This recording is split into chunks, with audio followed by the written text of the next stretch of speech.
Salut à toi jeune spationaute, aujourd'hui on se retrouve pour se demander qu'est-ce que le Big Bang. Vous êtes prêts? C'est parti.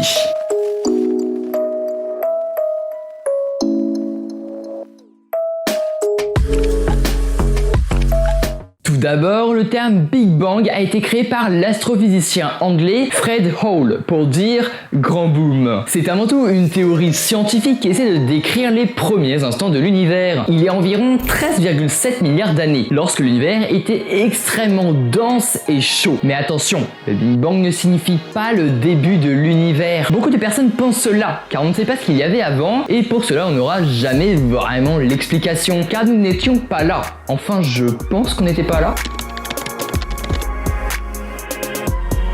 Bref, pour continuer, le Big Bang marque le début de la dilation et de l'expansion de l'univers. Car je prends comme exemple la galaxie d'Andromède, qui est notre plus proche voisine, qui selon les astronomes se rapproche de la Voie lactée, qui est, elle, notre galaxie. Voyons maintenant la chronologie du Big Bang. Ce que je vais dire sont des hypothèses, car encore une fois, nous n'étions pas présents. L'ère de Planck, qui s'est passée très vite après le Big Bang. Cette période a été nommée ainsi en l'honneur de Max Planck, qui est un physicien allemand, et ses travaux concernaient principalement la physique quantique. La grande unification. Aujourd'hui, nous connaissons plusieurs forces fondamentales, et plus particulièrement 4. Elle regroupe toutes les lois physiques. L'interaction forte, la force faible, la gravitation, la force électromagnétique. Ces 4 forces faisaient plus qu'un lors du Big Bang. Et plus l'univers s'est refroidi, et plus ces forces sont éloignées au fur et à mesure.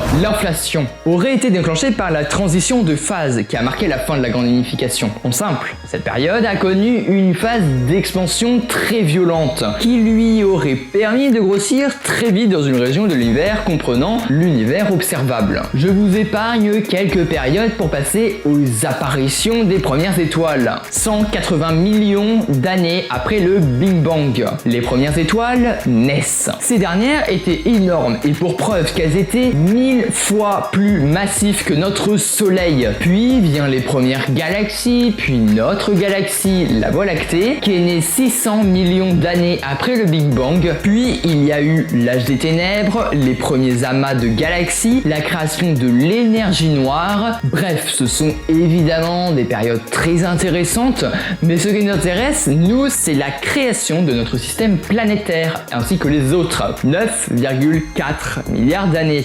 Naissance du Soleil et des planètes. Oui, nous y sommes, la création de notre système solaire, qui a quand même patienté près de 9,4 milliards d'années après le Big Bang pour naître. Le système solaire s'est formé lorsqu'un nuage de gaz s'est effondré en une étoile. Un disque de gaz et de poussière a alors entouré notre Soleil, puis a fini par donner les planètes que nous connaissons aujourd'hui, dont la planète bleue. Et voilà, c'est déjà terminé pour cette minute astronomie. Si vous a plu, je vous conseille vraiment de vous abonner. Vous pouvez aussi mettre un commentaire, un pouce bleu. En tout cas, c'était la ref. On se retrouve à la prochaine. À plus.